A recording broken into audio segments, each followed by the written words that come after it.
గండం, పూటకో వివాదం, రోజుకో సంచలనం.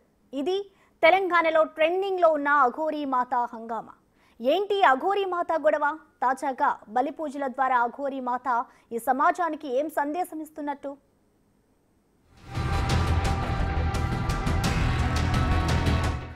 మొన్న ఆత్మార్పణం, నిన్న ఆయుధ పూజలు, ఇప్పుడు చూస్తే బలి పూజలు. అది సికింద్రాబాద్ ముత్యాలమ్మ విగ్రహ విధ్వంస ఘటన. అప్పటి వరకు అఘోరీలంటే కేవలం మగవారు మాత్రమే ఉంటారనుకున్న వారికి ఒక్కసారిగా దిమ్మ తిరిగి మైండ్ బ్లాంక్ అయ్యింది. ఆకాశంలో సగం, అవకాశంలో సగం మాత్రమే కాదు బాసు, అఘోరీల్లోనూ సగముంటామనేలా ఎంట్రీ ఇచ్చింది అఘోరీ మాత. ఆమె ఎవరో తెలీదు, పేరేంటో ఐడియా లేదు.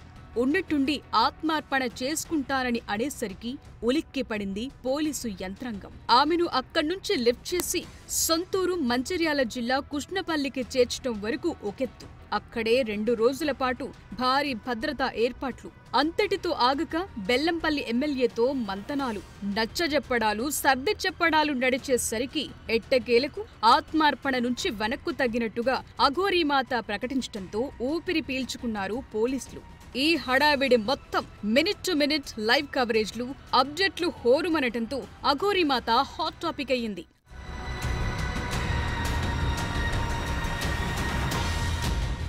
అసలే యూట్యూబర్లు, ఆపై ఇలాంటి వీడియోల కోసం ఎదురు చూపులు.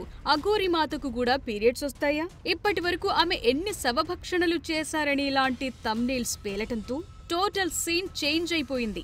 ఆమె ఎక్కడుంటే అక్కడకు ఉరుకులు పరుగులు, వీడియోల మీద వీడియోలు, ఇంటర్వ్యూల మీద ఇంటర్వ్యూలు టెలికాస్ట్ కావటంతో అఘోరీమాత 2 తెలుగు రాష్ట్రాల వ్యాప్తంగా ఓ ట్రెండింగ్ టాపిక్. ట్రోలింగ్ లోనే నంబర్ 1.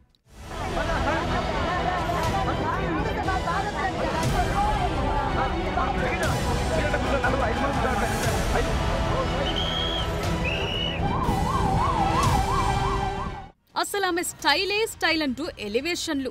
అందరూ అఘోరీల్లా ఒంటికి బూడిద పూసుకునే రకం కాది అఘోరీమాత.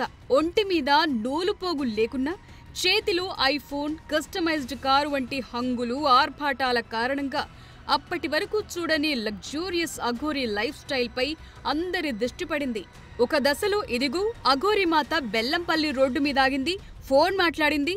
ఇది కూడా ఒక వార్తై కూర్చుంది. ఈ లేడీ అఘోరీ నిలబడ్డా మాస్, కూర్చున్నా మాస్, ఫోన్ మాట్లాడినా మాస్ అన్నట్టు తయారయ్యింది సీన్. తాను కూడా ఒక అడుగు ముందుకేసి సనాతన ధర్మ స్థాపనకు నడుం బిగించారు సదరు అఘోరీమాత. అంతేనా, ఆయుధ పూజలు సైతం చేసి మరో మారు హడలెత్తించారు. కేవలం ఆయుధ పూజలేగా అని ఊపిరి పీల్చుకున్న పోలీసుల దృష్టికి మరో వ్యవహారం. ఇటీవల ఆమె ఒక శ్మశానంలో కోడిని బలిచ్చి క్షుద్ర పూజలు సైతం నిర్వహించారని తెలిసేసరికి మళ్లీ మొదటికొచ్చింది వ్యవహారం. ఇంతకీ ఈ విషయం ఎలా తెలిసిందంటే, ఈ నెల 19న బెస్తం చెరువు దగ్గర శ్మశాన వాటికలు అఘోరీమాత బలిపూజలు నిర్వహించారని కరీంనగర్ జిల్లాకు చెందిన రోహన్ రెడ్డి ఫిర్యాదు చేయగా కేసు నమోదు చేశారు పోలీసులు. 325 BNS 11(1)A PCCS సెక్షన్లపై కేసు నమోదు చేశారు పోలీసులు. మరి ఇకనైనా అఘోరీమాత ఆగడాలకు పోలీసులు చెక్ పెడతారా లేదా? ఆత్మార్పణ సమయంలో ఆమెను రాష్ట్రం దాటించిన పోలీసులు బలిపూజల వ్యవహారంలో ఎలాంటి నిర్ణయం తీసుకుంటారో తేలాల్సి ఉందంటున్నారు ఫిర్యాదుదారులు.